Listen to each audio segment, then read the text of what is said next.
The ocean was truly breathtaking, and at night the lanterns provided a soft and warm glow above the still water. It looked like out of, it looked out onto a beautiful landscape of vegetables, which was relatively different to observe during the recent set sun, and because of the evening quiet, the chirps of insects could be heard, adding to the ambience. After Yin's belongings had been set down carefully and orderly in the changing facilities, she had made her way to the large pool. It was completely empty, which suited her just fine. The darkness was dull with a dull glow of lanterns. Almost the steam made it difficult to see, which created a feeling of being inside a bubble, a warm and comfortable space. Yin had carefully removed the thickened fabric by sliding it off her shoulders and untying the belt around her waist. She folded it and placed it onto the nearby bench with a towel and dipped the tip of her toe in the water, just the right temperature.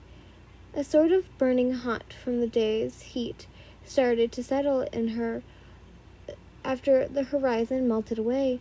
She had proceeded to get in, allowing the hot and burning sensation of the water to overflow her sore and stiff muscles, engulfing any worries about her future confliction with the Demon King. Everything would be all right, and if it had come to the unfortunate fate of her landing in Death's hands, all she had was to give it. Oh God! Then she had at least given it her all. After the sun had finally melted away into the seemingly fading horizon, Oberamimi had ended up killing several passerbys in the back of the alleyway in order to take care of frustration out on the girl onto them. Now it was enveloped that she was an upper moon. The word upper moon rank 6 decorated her eyes. Her name, Oberamimi, was a false disguise. Her real name was Ming Daki. For anyone who, you guys know. You've seen, hopefully, season 2. Daki had then walked across several rooftops while hearing the screams of people discovering the several corpses. A smile of pride was made its way onto her face. She soon after landed on a balcony that entered the dark room being illuminated by the moon. She immediately was cut off by the demon. Oh my God. The Demon King, who sat before her, looking at her through under his white fedora. "Muzan-sama," she had instantly said, remaining kneeled and keeping an admirable eye contact before immediately placing her forehead on the ground to show her worship to him. He had a content smile as he knew the demoness was devouring and handing onto every word he had said. "I can see that you've devoured sources of humans." He had falsely competent. Why can't I read? Compliment before getting up and walking over to the young demoness. "Daki," he said, making her jolt up from her position. Yes, Muzan-sama," she eagerly said, her face filled with full hope. He placed a delicate and cold hand onto her face before allowing her gaze upon him. "No one is as beautiful as you, nor as strong," Muzan had told her, despite him thinking of someone who ranked higher in both those categories. "You've disposed of 7 Hashiras," he continued as the demoness placed a hand on his wrist and held her face.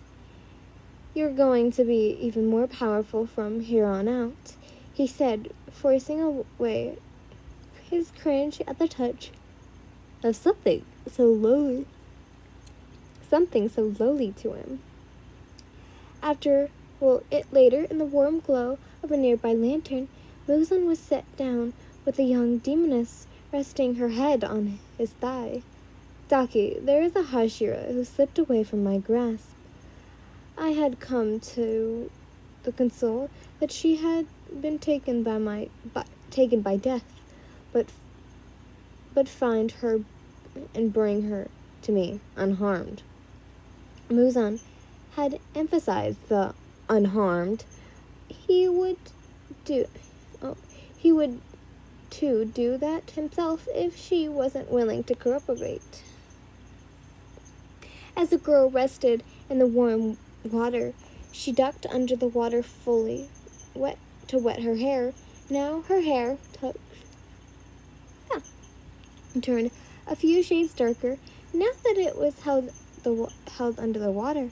As she came up for air, after 10 minutes of staying under the water, allowing the warmth to envelop her completely,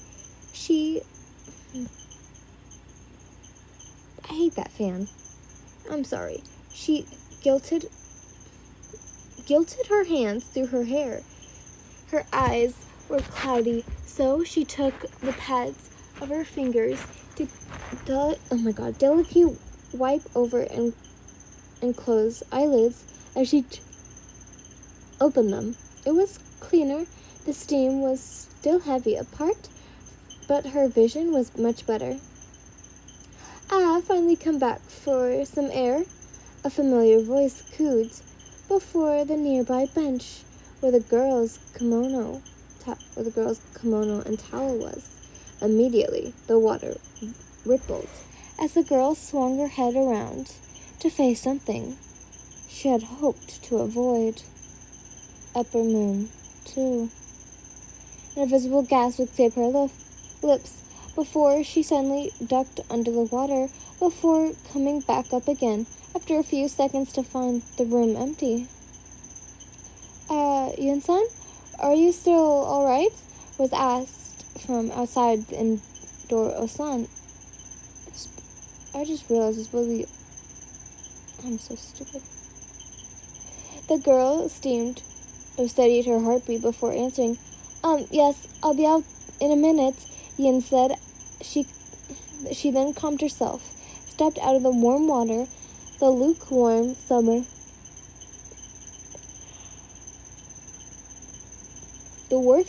evening air consuming her skin. She dried herself off with a towel quickly and draped the new kimono over her clean and soft skin. As she slid her hands into the sleeves of the fabric, the scar on her left forearm showed itself once again, making her feel slightly dizzy. The flashback of deep inscriptions that was made in the feeling of her touch, with soft skin being thinly and deeply sliced until the blood collected at the surface, made her feel sick. But she shook it off, feeling an interaction dread, and finished the final touches of the kimono. After the kimono was on, she turned at her long, sharp red nails the girls had done earlier. And insolently incredible. She slowly sighed and grabbed the thicker kimono from the dressing area and decided having loose her hair would suit her simply fine for this evening. I want to give a quick apology for all the things I did wrong in this, and my stupid fan being annoying if you have heard it. I'm so sorry, but I hope you guys enjoy. Bye, lovelies.